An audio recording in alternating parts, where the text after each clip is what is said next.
자, 교재 24. 우리가 방금 한 내용들 한번 구경해 봅시다. 뭐라고 되어 있는지. 칼로 1번 수요의 개념에 동그라미 1번. 수요란 demand라고 되어 있죠. 그래서 D로 표현할 겁니다. 일정 기간이라는 단어 보이네요. 구매하고자 하는 욕구다라는 말, 욕구라는 말 보이고, 유효 수요는 밑에 성격에서 나와 있죠. 그 성격 보니까 세 가지 있네요. 첫 번째는 유량 개념이다. 두 번째 사전적 개념이다. 디귿, 유효, 수요 이렇게. 다음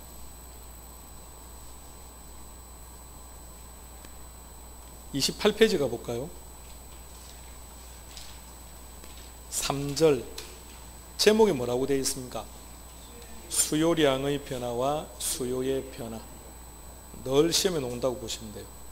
그래서 오른쪽 페이지에 나와 있는데 이제 그 내용을 좀 정리할게요. 오늘 강의 일정표 한번 보시겠습니까? 강의 일정표 오늘 진도는 항상 거기에 준해서 나갈게요. 오늘 자를 보시면 오리엔테이션 하고, 그 다음에 수요의 개념에서 유량, 저량 정리하고, 그 다음에 수요량의 변화와 수요의 변화다 그죠? 네. 하나도 놓치면 안 됩니다. 자, 시작해 봅시다. 펜 놓고 시작해 봅시다.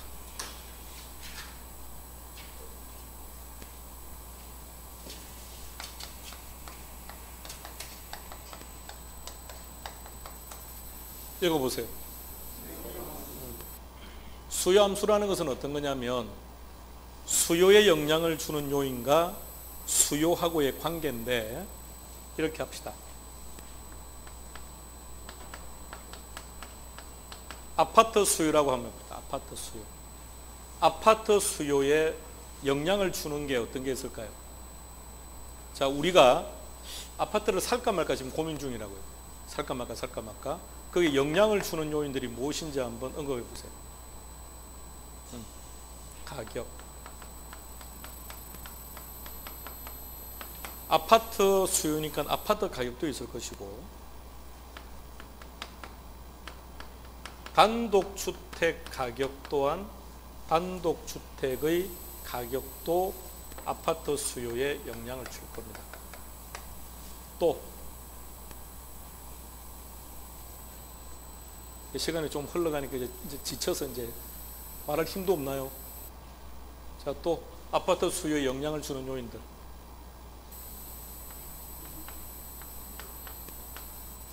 동의합니까? 소득? 앞으로 가격이 오를까 내릴까? 인구수요? 인구수. 금리? 영향을 줄까요?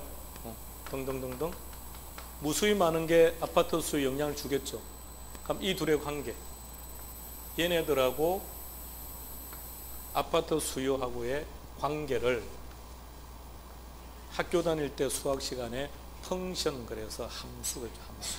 그래서 이렇게 표현을 해. 그러니까 아파트 수요는 얘네들과의 관계다. 이걸 수요 함수다라고 전제해요. 그런데 사람들마다 소득 다르죠. 가격이 올라갈까 내려갈까 예상하는 것도 사람마다 다르죠. 지역마다 인구수도 다르고. 이래서 이 모든 것들을 고려하면 도저히 관계 설정이 불가능해요. 그래서 경제학에서는 나머지는 모두 다 일정하다, 즉 변하지 않는다 라고 전제하고, 한 가지만 변한다고 전제하는 거예요. 뭐만 변한다? 아파트 가격만 변한다. 무엇에 대해서? 아파트 수요에 대해서. 아파트 수요에 대해서 아파트 가격이, 다시 아파트 가격에 대해서 아파트 수요가 어떻게 반응하느냐, 그 관계를 뭐라 부른다고요? 수요함수. 그래서 이 둘의 관계, 아파트 가격과 아파트 수요의 관계는 비례할까요? 반비례할까요? 아파트 가격이 상승하면 수요는 증가한다, 감소한다? 감소한다. 비례다, 반비례다? 반비례다. 그것을 이렇게 불러요.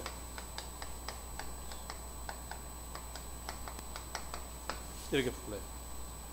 그 둘의 관계를 그림으로 나타낸 것을 이렇게 불러요.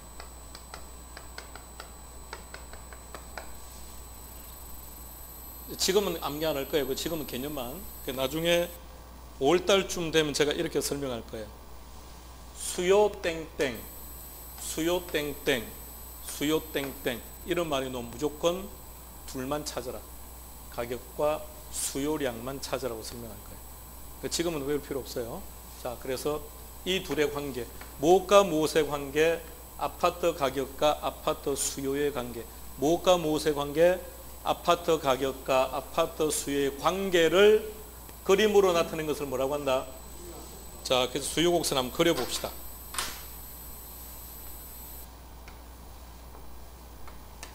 아파트 가격이고요. 얘는 아파트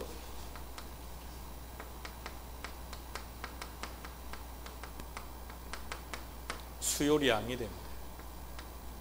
수량이다 그래서 Q로 보통 표현하고요. 가격이다 그래서 P로 표현을 합니다. 자, 이 둘의 관계를 한번 따져봅시다. 자, 칠판에서 눈 떼면 안 됩니다. 자, 칠판 보고 있습니다. 아파트 가격이 평당 1,000만 원 한답니다. 1,000만 원을 할 때 소비자들은 10단위를 사고 싶어 하더랍니다. 근데 가격이 상승해 버렸습니다.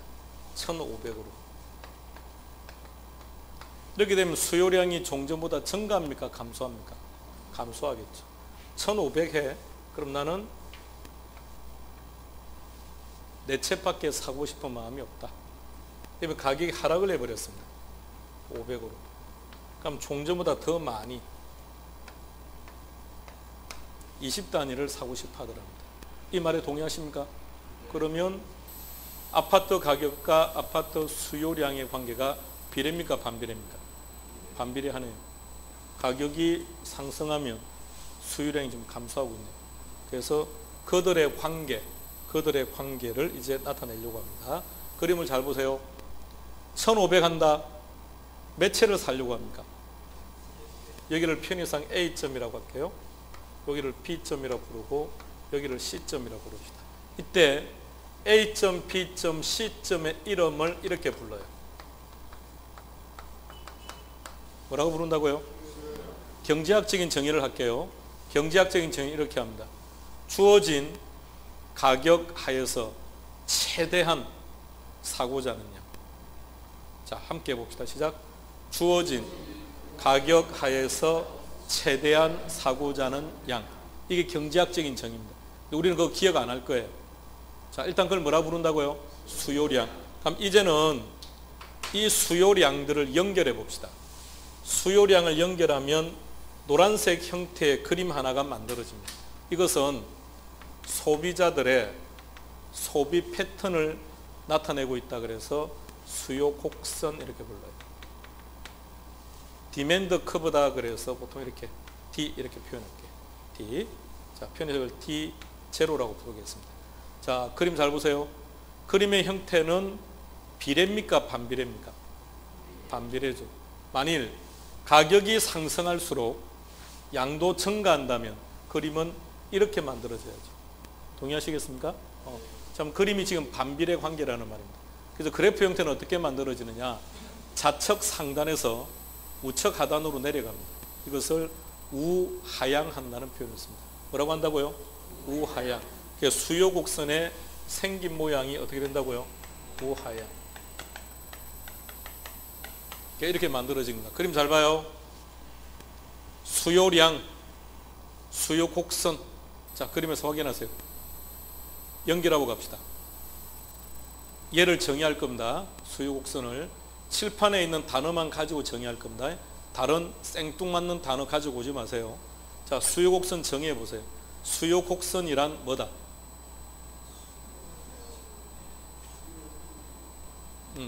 수요량을 연결한 곡선.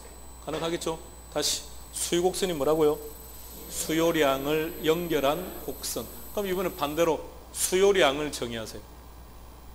이 단어 사용해서 수요 곡선상의 점. 자, 그 정의 기억하셔야 돼요. 다시. 수요량을 뭐라고 정의한다고요? 수요 곡선상의 점. 그런데 지금 우리가 수요량이 A점이고 B점이고 C점이고 만들어진 이유가 아파트 가격 때문에 그래요. 동의하시겠습니까? 아파트 가격이 움직이면 수요량이 변한다는 얘기입니다. 그리고 곡선도 움직일 수 있다는 얘기예요. 자, 여기까지. 아파트 수요에 영향을 주는 요인들은 무수히 많다. 무수히 많다. 나머지는 모두 다 변하지 않는다고 전제하자. 우리끼리 약속을 한 거예요. 세계 만국 공통입니다. 한 가지만 딱 변한다고 전제하자. 뭐가 변한다? 아파트가 좀 더 정확하게 뭐가 변한다? 아파트 가격이. 그래서 무엇과 무엇의 관계다? 아파트 가격과 아파트 수요량의 관계를 나타낸 것을 뭐라고 부른다? 수요 곡선이라고 부른다. 여기서 두 가지 단어가 나옵니다. 그런데 이렇게 만들어진 이유는 뭐 때문에? 아파트 가격 때문에. 자, 근데 이제 문제가 하나 있습니다. 이 아파트 가격이 변하면 변합니다. 소득이 변해도 변합니다. 인구수가 변해도 변합니다. 변합니다. 변합니다. 그래서 이렇게 말하는 거예요. 뭘 한다고요? 수요량의 변화. 뭐라고 표현합니까? 이 경우는 이 단어를 생략합니다. 수요의 변화. 그러니까 수요의 변화, 이 말은 무슨 말입니까? 수요 곡선이 변했구나, 이 뜻이에요. 자, 이게 시험 문제라고. 수요량의 변화와 수요의 변화. 수요량의 경제학적인 정의 알 필요 없어요. 시험에 적합한 것만 기억하면 되니까. 그래서 수요 곡선이라는 단어를 이용해서 얘 정의는 알아야 됩니다. 자, 수요량 정의하고 갑시다. 수요량이란 뭐다? 수요 곡선상의 점. 그럼 수요량의 변화를 정의해 보세요. 다시. 방금 수요량을 뭐라고 정의한다고요?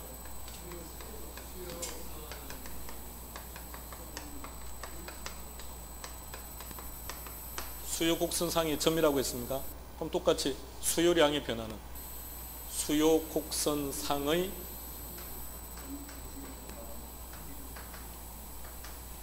알아야죠. 이것을 수요량의 변화라고 해요. 그림 잘 봐요. A점에서 B점으로 이동하면 수요량의 변화입니까? 무엇이 어떻게 되면 A점에서 B점으로 이동합니까? 조금 더 정확하게. 자, 왜 가격이라는 단어를 쓰면 안 되느냐 그러면 위험할 수 있냐면 단독주택 가격도 있을 수 있기 때문에. 자, 조금 더 정확하게. 뭐 때문에? 아파트 가격 때문에. 그걸 이렇게 표현해요.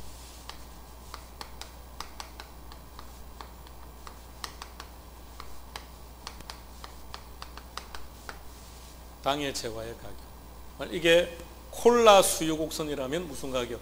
콜라 가격. 이게 신발 수요 곡선이라면 신발 가격. 그걸 뭐라고 표현한다고요? 당해 재화의 가격. 다시 정해 볼게요. 당해 재화의 가격이 변함에 따라 수요 곡선상의 점이 이동하는 것을 뭐라고 한다? 수요량의 변화. 기억하셔야 됩니다. 그럼 수요량을 변화시키는 요인은 딱 하나밖에 없네요. 뭐라고요? 아파트 가격, 당해 재화 가격. 근데 이번에 다른 요인들이 변했다고 생각합시다. 소비자들의 소득이 종전보다 많아졌다고 전제하세요. 소비자들의 소득이 종전보다 많아졌다. 그러면 이렇게 생각해 보세요. 여러분들의 소득이 많아졌다고요. 그러면 가격이 1,500을 해도 소비량을 종전보다 증가시킬 용의는 있습니까? 나는 A점에 소비하는 것이 아니라 더 많이 A 다시점에서 소비하고 싶다. 더 많이 B 다시점에서 소비하고 싶다. C 다시점에서 소비하고 싶다. 이제는 A 다시 P 다시를 연결할게요. A 다시 P 다시 다시를 연결하면 이런 형태의 그림이 하나 만들어집니다. D1이라고 할게요. 수요량의 변화하고 어떤 차이점이 있는지를 한번 구분해봐요. 수요량의 변화는 곡선상의 점이 이동한 건데 지금은 곡선 자체가 지금 움직이고 있습니다. 노란색이 빨간색으로 움직일 수도 있는데 노란색이 흰색 쪽으로 움직일 수도 있습니다. T2로 갔다고 합시다. 그러면 노란색이 빨간색 쪽으로 이렇게 움직일 수도 있고 노란색이 흰색 쪽으로 이렇게 움직일 수도 있답니다. 노란색이 빨간색 쪽으로 이동을 하면 곡선이 오른쪽으로 간 겁니까? 왼쪽으로 간 겁니까? 오른쪽. 우리는 이 표현만 기억하면 돼요. 오른쪽으로 이동했다. 이 말은 무슨 의미냐? 증가했다는 표현입니다. 그런데 수요 곡선이 오른쪽으로 가면 올라갑니까? 내려갑니까? 오른쪽으로. 아니, 노란색이 빨간색 쪽으로 이렇게. 노란색이 빨간색 쪽으로 올라가죠. 그래서 표현을 뭐라고 한다고요? 우상향. 그러니까 수요 곡선이 증가했다는 것을 우상향이라고 하는데 이 단어 신경 쓰지 않도록 하세요. 아예 진하게 치우지 않은 이유는 아시겠죠? 이런 표현들이 나오기는 나오기 때문에 보기는 보되 이게 무슨 말인지 신경 쓰지 마시라고요. 우리는 뭐만 기억할 겁니까? 요거. 오른쪽은 무슨 뜻이다? 증가다. 그럼 반대로 노란색이 흰색 쪽으로 갔다. 오른쪽 왼쪽. 왼쪽으로 이동했다는 얘기는 감소했다는 뜻입니다. 표현 한번 해보세요. 뭐라고 할까요? 좌. 역시 표현 자체는 신경 안 쓰는 거랍니다. 자, 그러면 정말 오른쪽 왼쪽으로 가면 증가인지 감소인지 확인해 봅시다.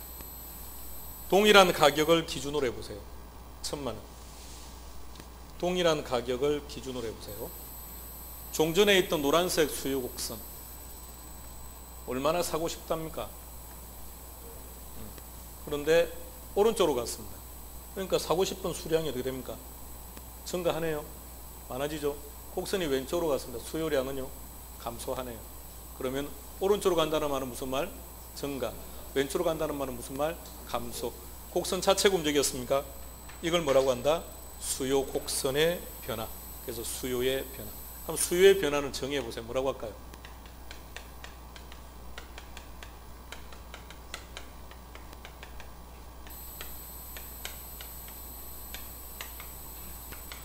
수요 곡선 자체의 이동.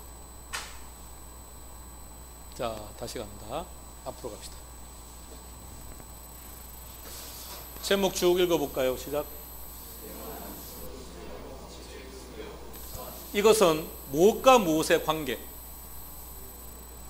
가격과 수요량의 관계. 조금 더 정확하게 아파트자 붙입시다. 아파트 가격과 아파트 수요량의 관계. 그런데 아파트라고 꼭 나온다는 보장이 없으니까 부동산을 붙입시다. 우리 시험에 가장 적합한 표현. 시작. 부동산 가격과 부동산 수요량의 관계를 그림으로 나타낸 것을 수요 곡선에 부른다고. 그래서 부동산 가격, 부동산 수요량이라고 전제했을 때 부동산 가격이 변함에 따라서 부동산 수요량이 어떻게 만들어질까? 그 관계를 그림으로, 애초에 노란색 그림 만들었습니다. 그걸 우리는 수요 곡선이라고 그랬어요. 수요 곡선 상에 있는 무수히 많은 점들. 다시 노란색 수요 곡선, 곡선 상에 있는 무수한 점들의 이름을 뭐라 부를까요? 수요량.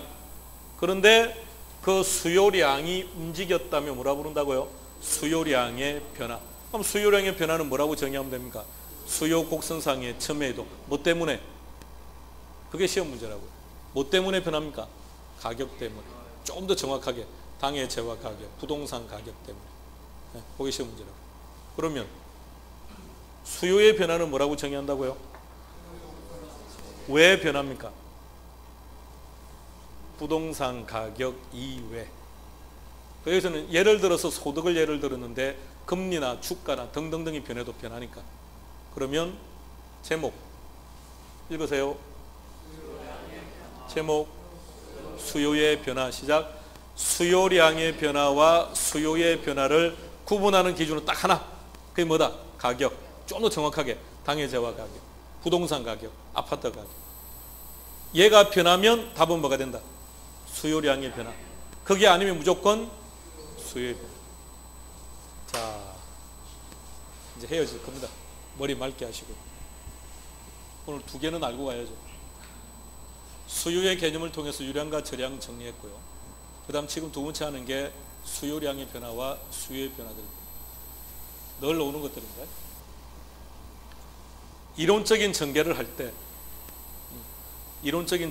스토리를 전개할 때 이해를 하시고, 그 다음 포커스를 파악하고 난 다음에 키워드를 잡아라 그랬죠. 자, 그럼 결론은 하나씩 그림은 다 그렸는데 여러분들은 그림 그리고 하는 거 아닙니다. 다 필요 없어요. 그럼 시험 문제는 뭐냐? 수요량의 변화와 수요의 변화를 구분할 줄 아느냐? 이거 물어보는 거예요. 그런데 얘가 답이라면, 수요량의 변화가 답이라면 지문에는 반드시 뭐가 있어야 됩니까? 그래요. 당해제와 가격이 있어야 돼요. 근데 시험 문제에서는 요 단어를 잘 안 쓰고, 주로 시험에서는 어떤 단어를 많이 쓰느냐?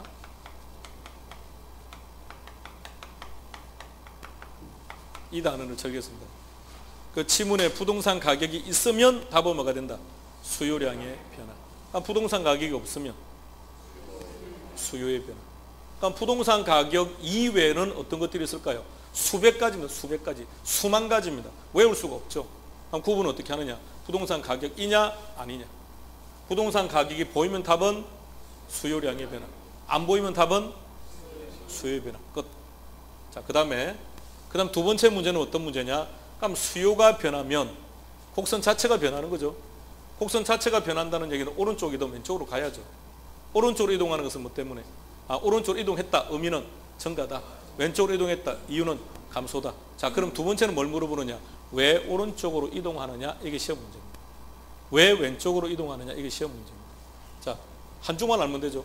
한쪽 그 반대로 가면 되니까. 왜 오른쪽으로 갈까요? 수요 곡선이 오른쪽으로 이동하는 이유를 한번 말해보세요.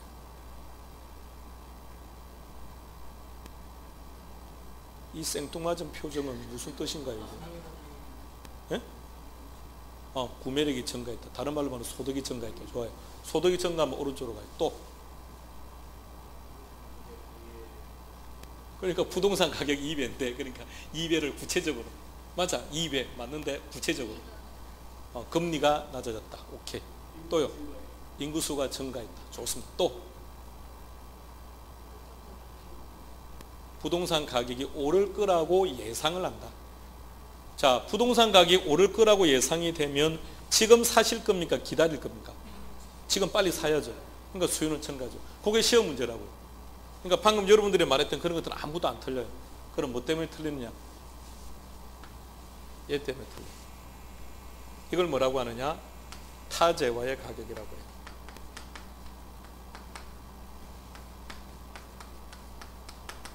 방금 얘를 뭐라고 했습니까? 당의 재화의 가격이라고 표현했죠. 그럼 얘는 타재화의 가격이라고. 타재화의 가격에는 대체재와 보완재라는 게 있습니다. 강의 진도표에 보면 다음 주에 한다고 되어 있습니다. 다음 주에 할 거예요. 결론 시험 문제는 얘가 킵니다. 자, 오세요.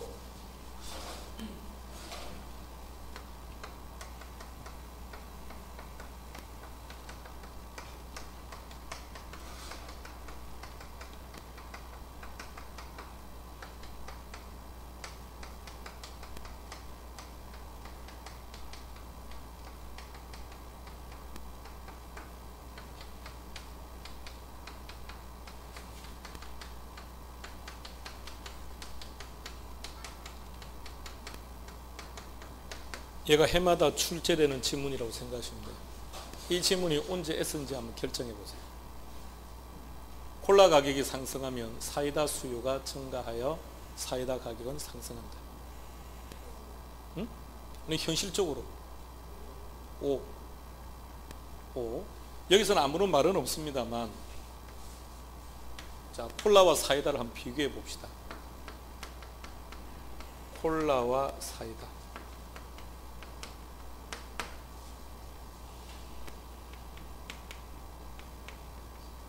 둘은 대체제입니까?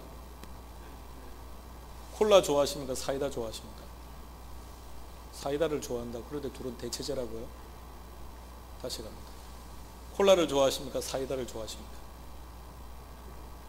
콜라를 좋아하는데 둘이 대체제라고요? 이럴 겁니까? 뭘 좋아하십니까? 똑같다. 동의. 그래서 우리 시험에서 대체의 원칙이라는 게 있는데, 어쨌든 대체라는 말의 의미는 무조건 이 단어가 있어야 답이 돼요. 동일하다 이런 말이 있으면 대체 이런 말입니다. 그러니까 나는 콜라를 먹든 사이다를 먹든 만족감이 차이가 없다. 나는 뭘 먹어도 상관이 없다. 이런 기본 전제가 돼야죠. 그래야만 대체제가 될 수 있다는 얘기입니다. 자, 그 상태는 여기서는 제가 대체제라는 단어를 안 썼습니다. 현실적으로 일을 한 거니까. 실제로 이제 대체제라는 단어가 나와야죠. 그러면 콜라 가격이 상승했다고요. 그럼 당연히 나는 얘를 먹든 차이가 없다고 했는데 얘 가격이 오르면 당연히 안 먹겠죠. 그러면 사이다 수요는 어떻게 됩니까? 증가하죠. 그럼 사이다를 먹겠다는 사람들이 많아졌으니까 사이다 가격은 상승한다. 우리 시험 문제로 갈게요.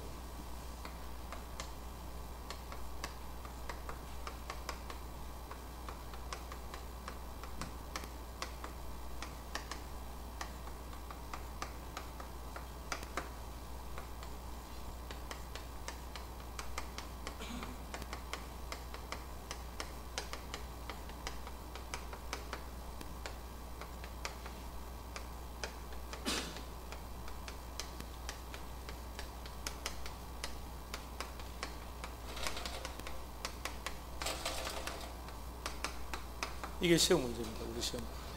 이 지문이 언제 X인지 결정하세요.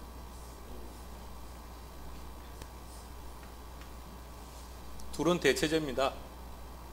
아파트 가격이 하락을 했습니다. 그럼 아파트 수요는 증가.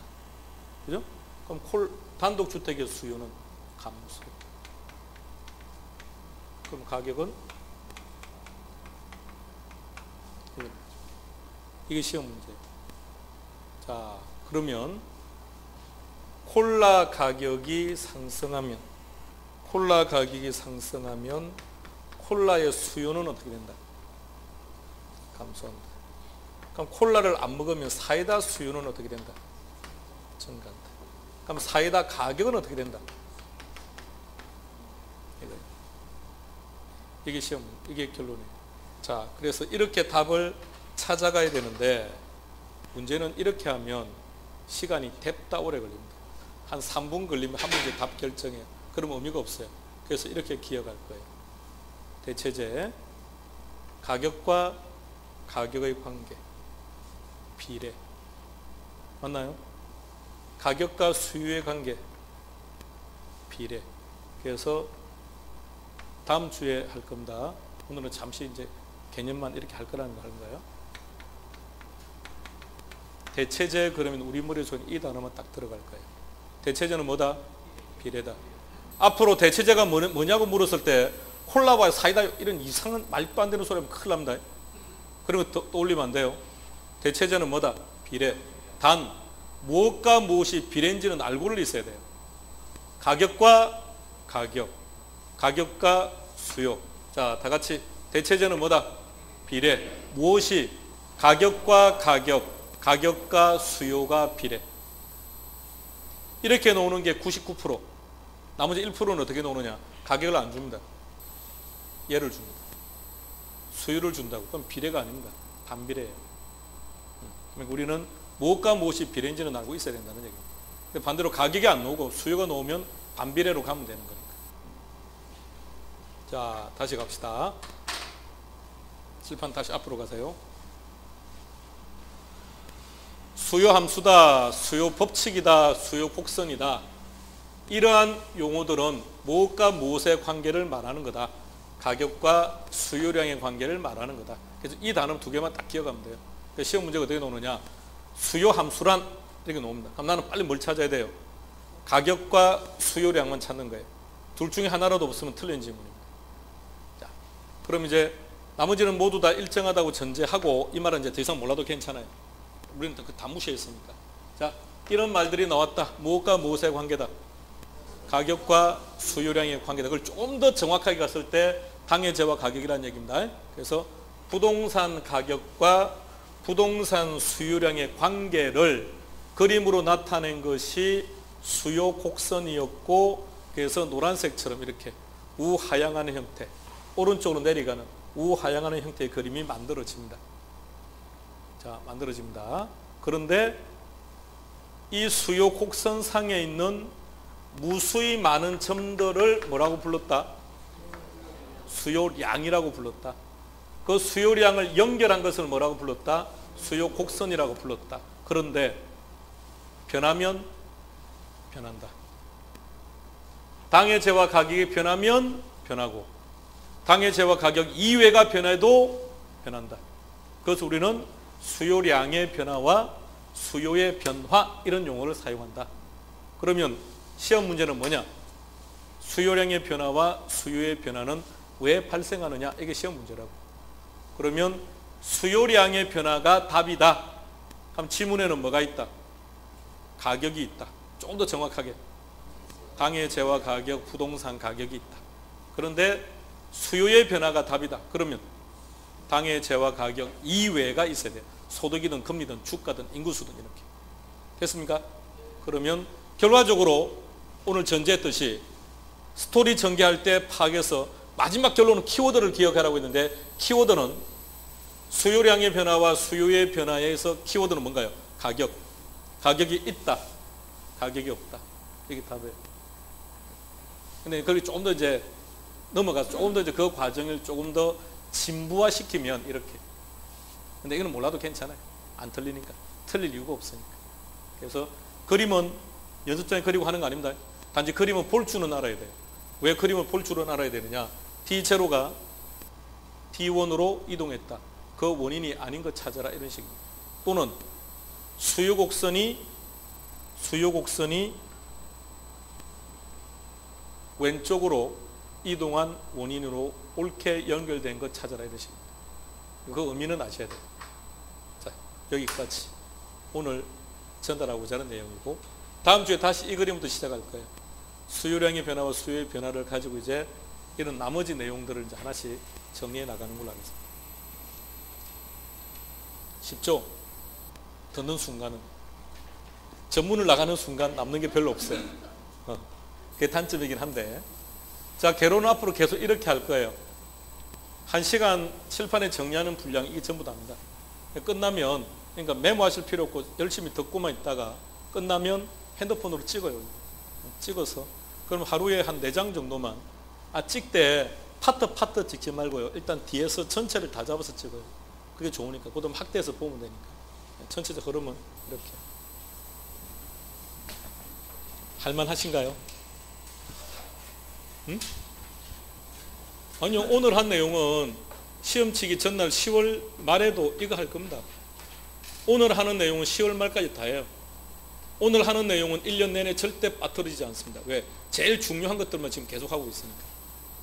단지 이제 다른 게 있다면 오늘은 많은 말을 한다는 것. 그 단어 하나를 순역하기 위해서 제가 말을 많이 한다는 것. 그럼 시간이 가면요. 부수적인 설명들이 대부분 다 없어진다는 것. 5월달부터는 이것저것 말이 하나도 없어요.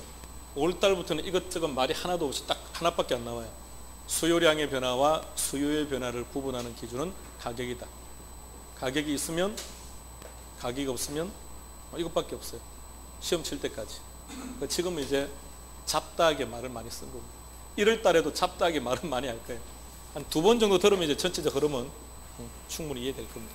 단 고기는 해야 돼요. 그리고 이번 11월 12월은 입문서로 나가기 때문에 다시 읽어서 이론을 정리할 만큼의 충분한 내용은 수록되어 있지는 않습니다. 개념 정도만 이렇게 한번 확인해 보시고 지금 기본서를 쓰고 있는 중이니까 기본서에 방금 제가 설명했던 내용들을 다 적어 놓은 겁니다. 거기 이제 놓으면 그때부터는 기본서도 좀 체크하면서 그렇게 진행을 해 나가는 걸로 그렇게 하겠습니다. 질문 있으면 하시죠.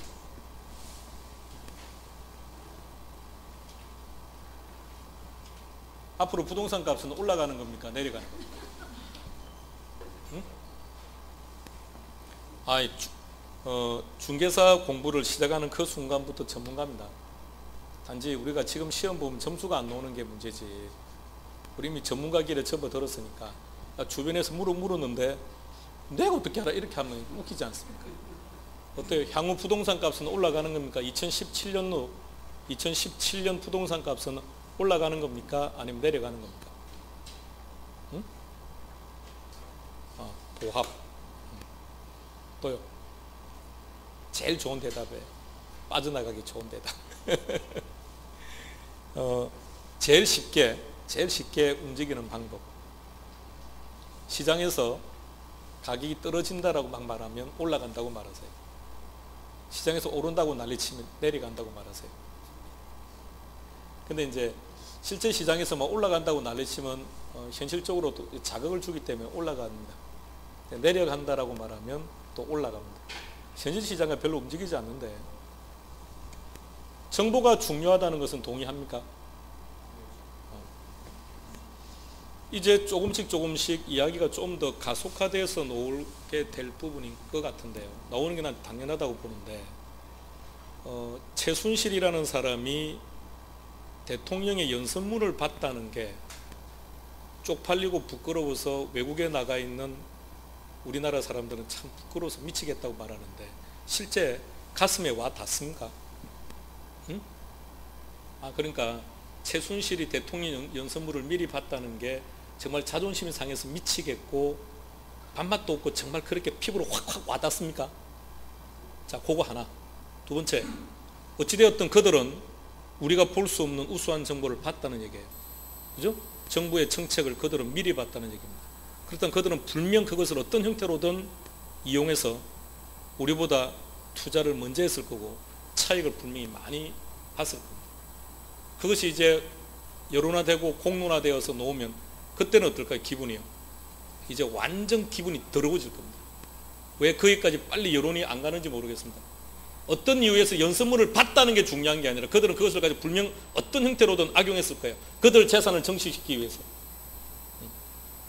물론 뭐 힘을 믿고 뭐 대기업한테 뭐 70억을 달라고 했다는데, 두 개에서 뭐 1억 챙기는 것은 장난이라고 생각할지는 모르겠으나 분명했을 거예요.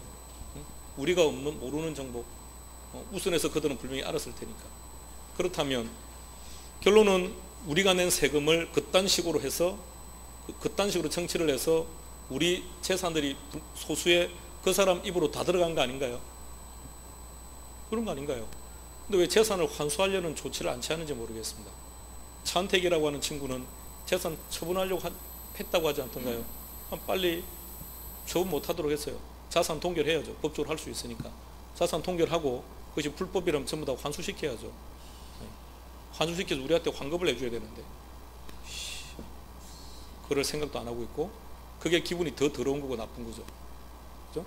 그러니까 정보라는 것 이게 빈부격차가 생기는 가장 근본적인 이유입니다. 자, 그러면 이렇게 생각합시다.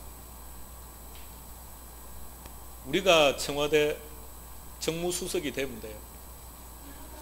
그러면 정보를 누구보다 빨리 얻을 수 있어요. 아니면 우리가 문고리가 되면 돼요. 근데 그것도 어렵다면 정보가 나왔을 때 정보에 대한 해석은 할 수 있어야 된다는 얘기입니다. 그런 것들이 곤란하다. 자, 우리는 차치하고, 우리는 어차피 합법적으로 살아가는 사람들이니까 합법적으로 살아갑시다. 자, 정보는요, 나 혼자 알고 있을 때가 정보입니다. 맞나요? 나도 알고 너도 알고 우리가 알면 그건 정보가 아니라 쓰레기입니다. 뉴스에서 나오는 것을 가지고 정보라고 생각해서 투자를 한다, 아주 바보 같은 행위죠.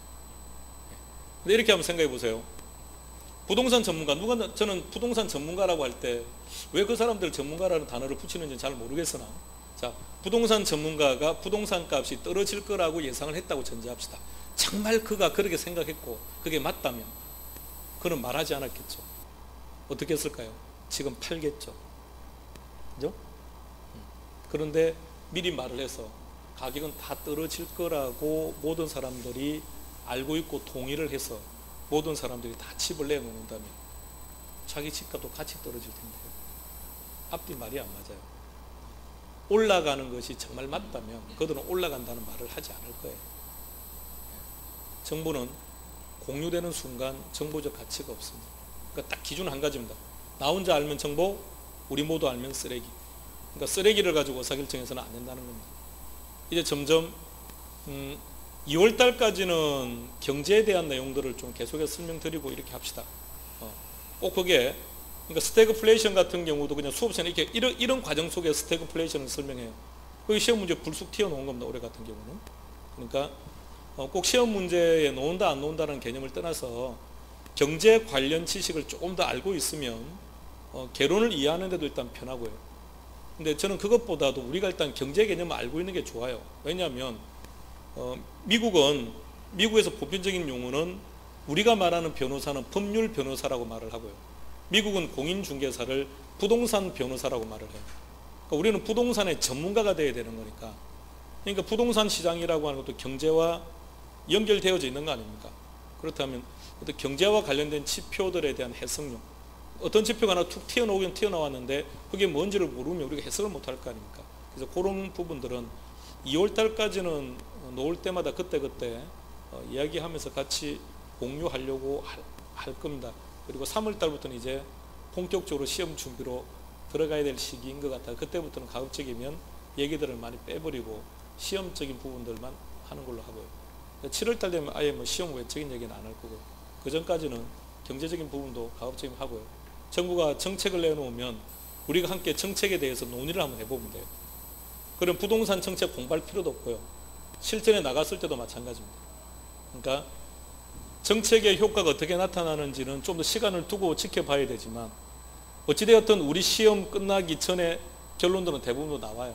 그리고 우리는 민족성이 급해서 빨리 이래서 정책을 내놓으면 한 달 만에 뭔가 쇼부가 납니다. 아유, 이 용어 쓰면 안 되는데 한 달 만에 어쨌든 결과가 나와요. 정부가 정책 발표하면요 뉴스는 어떻게 하던가요? 그 다음날 발표해요. 그 다음날 어떻게 된다고. 우리는 워낙 급했어요. 그러니까 부동산학과 학생들이 2년간 공부하는 거 우리가 2주 만에 확 끝내버리는 거죠. 그러니까 앞으로 진행은 그렇게 할 겁니다. 그래서 매달 재미를 한번 좀 찾아보시고 막둥이 재밌어 재미없어? 재밌어. 이렇게 재미있나요? 재미있었나요?